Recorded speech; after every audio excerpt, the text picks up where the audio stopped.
What's happening, YouTube? Caliber here. We're here to do another Epic 7 video. This one's going to be intro to PvP, guys, and I feel like with the new Guild Wars season, a lot more people are going to be motivated to do some PvP in this game. So yeah, we're gonna cover some of that stuff. I like to apologize. I normally post more videos throughout the week. I've been a little lackluster on the video posting this week. I got a bunch of stuff to do, from going full-time content creator and full-time dad. I'm trying to get some things wrapped up. I'm about to pick up an extra day on Twitch. Trying to just finished up a website. If you guys would like to check out the website below, great way to go and support me. And yeah, tell me what you think of the website. So yeah, so we're gonna talk about some PvP, guys, and this is like something I probably should have done a long time ago, but I've always shied away from. It's like, well, if you do this, you're doing it wrong because this can counter that. You know, I'm just going to throw this out there. Everything in this game has a counter one way or another. If you build it, they will come, right? If you build it, they will come, and the counters will come. So everything has a counter in this game. The question is, did someone build it? The question is, does someone have it? So yeah, with that being said, we have a lot of stuff to cover on this. I have an interesting perspective on things too. Also, I'm in the top 40 Guild Wars. I'm also hit Champion 1 with my PvP team on my main account. I do have an alt account that is free to play. No 5 stars, no 5-star MLs. No 4-star MLs, no Angelica, Kyrus, and Axe God have been banned on there. Axe God might get unbanned. I'm gonna fight for Axe God to be unbanned, and no 5-star artifacts. I'm in a 5x guild with that account, and I'm winning fights, guys. I'm winning fights. You'll probably see it in the video right behind me. How I'm winning the fights. I've also hit masters with that account, so I feel like I have a pretty good knowledge of PvP, and I'm gonna give you guys some of that knowledge that I have gotten. Alright, so the first tip, guys, you've probably heard this before. If you haven't heard it before and this is your first time hearing it, you're gonna hear it a bunch of times over and over and over. You should be farming Wyvern 11. If you haven't been farming Wyvern 11 and you're still trying to get into it and you're wanting to get into some good PvP and stuff, I'll have a video linked. It will at least be below in the comments. If I can figure out how to put it somewhere on this video, there should be an eye somewhere. You can click on that and it can take you straight to the video. How to do Wyvern 11. I break it down super free to play easy, guys. So with that being said, you're going to be farming Wyvern 11 95 to 99% of the time, guys. I get a lot of questions on this, but I should be farming up. I need one more health set from Golem to get this, you know, to complete a set. Don't worry about completing sets, guys. Don't worry about completing them. Just worry about your speed sets. Eventually, your next set you're going to end up going for later on in the future. Once you've reached probably Challenger, you'll start worrying about that. In the Champion is immunity sets or higher in Guild Wars. You'll start farming immunity sets from A11, guys. After that, I have ran across in Champion. I'm pretty sure there's quite a bit of it in Legend. You can start farming up Banshee for some counter sets. But ultimately, guys, you really just want to be farming Wyvern 11. You know, there's so many gear combinations out there. Some people want health with critical hit damage, and that's all they want. That's all they want. Some people want attack, critical hit, and critical hit damage. There's a different gear right there. Some people want effective resistance, attack, and health.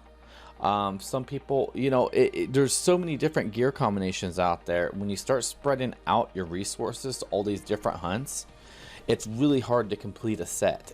And when I mean complete a set, I mean complete the stats that you need for those characters. So that's super important to keep in mind, guys. That's super important to keep in mind.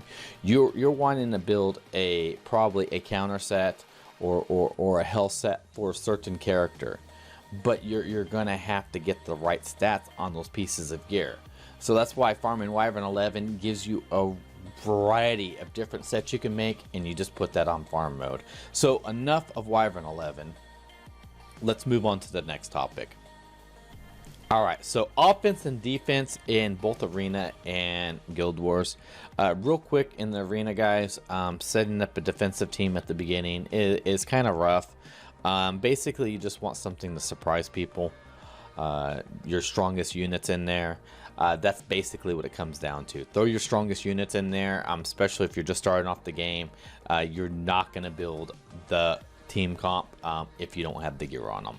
So it doesn't really matter what you throw in there at the beginning, just as long as they're decently geared characters. After that, after you've done some Wyvern 11 farming, you can then progress into, you know, start building the team. Then you're like, okay, these are my strong characters. These are my strong characters. This is what I'm going to build around right now. That's what matters. All right. So defense at the beginning, you just want to set up whatever. When you get into the higher ranks, it gets a lot more difficult. There's a lot more team comps. There's a lot of MLs involved. But for the time being, that works. That works for an intro part. When it comes to Guild Wars defense, again, throw your top units in there. Try to make it happen. Try to see if there's a synergy you can do. For example, me, I ran Clarissa and Sid quite a bit. All right. I didn't have Ruzid built up at the beginning. So what I would do is, I knew my Sid was faster than everybody else. My Sid would go in there and defense break. I would throw Dust Devil on him. He'd go in there and defense break on Guild Wars. Nobody was expecting Clarissa to be as fast as she is. Or Alexa. Alexa was on the team. She would go in and then hit him. Yeah, she'd go in and tap somebody real quick, and then Clarissa would come in and mop everybody up. It wasn't 100%, but it helped quite a bit. So you need to be thinking about team comp. So how can you put some hurt to them? This brings me to my next point, guys. Offense is super important because you can play around the AI. Now that you can play around the AI, start playing around with team comps and stuff like that. For example, if there's a Firekin on the team, and let's just say there's a Firekin and an Angelica and a Angelic Mont. Let's just say that Firekin, Angelica, Angelic Mont is on the team, and you throw in Justina, it is guaranteed. If Justina's the only green unit in there, Firekin is gonna beat her up. Okay. Now, if you throw in 2 green units, it's gonna be a 50-50 chance which one gets hit. All right. So this is where you can play around things like this. All right. So here's a perfect example of what you could do. All right. So what you could do is you could throw in another fire unit. And you can throw in 2 blue units. So now you've just baited Firekin into your fire unit you threw in. That's one way to go about it, because he's not going to want to attack the blue units because he's weak against blue. He's not going to do as much, so he's going to go for the other one. You can throw in even an ML at that point. You can throw in Assassin Cartuja, through two blue units, and Firekin's going to go for the ML unit most of the time. Almost all the time. So, with that being said, you can bait units in Guild Wars, guys. I can't stress this enough. You can bait units in Guild Wars. Perfect baits, guys, is if someone's running a green unit, a Euphine or something like that, you could throw a... Crawl is a great bait, guys. Great bait. Go in there, 20k hit point Crawl. Euphine hits him. He takes freaking 10, 12, 15k damage. He's super messed up. Then he can come in with an S3 and do 15k damage back to whoever hit him. That's a great example of a good bait there. The thing is, you got to ask yourself, can I keep him alive? That's the trick. Can I keep this dude alive through those hits? So maybe there's lots of examples out there for baiting units. One example is if you go against a team with an Assassin Koli on defense, you can go in there with a Fighter Maya, a light unit, and bait Assassin Koli that way. She's guaranteed to go for Fighter Maya. So there's a lot of cool ways you can bait these units, and it's super important to keep that in mind. And you also got to keep this in mind. So now that you know you can do this, and now that you're doing this yourself, as you're doing Guild Wars, ask yourself, on your defense team, how can it be baited? How can you trap them? How can you trap them in that bait? Those are things you need to ask yourself when you're doing Guild Wars. With the new season coming and stuff, everybody's going to want to win. Everybody's going to want to be 5 times rewards. Everybody's going to want to have a good defense team where you can get more armbands back. There's a lot of things that are coming with the new Guild Wars season. I think a lot of people are going to be super motivated to participate in Guild Wars. So, for example, if you have somebody that's struggling, link them this video. Hey, be like, hey, you know what? Dr. Caliber here is going to help you out. The shiny doctor is going to help you out. So, with that being said, guys, there's a whole bunch of things I want to cover on this. I don't want to make this video too long, but if you do like this content and you want me to talk more about Guild Wars and go a little bit further into the intro of Guild Wars and PvP and stuff, definitely shoot a comment below and tell me if you like this video. I'm thinking about doing some more PvP content. I'm been meaning to post my PvP fights in Guild Wars as it is. The problem is I keep on forgetting to switch music, and I keep on getting hit with copyright claims.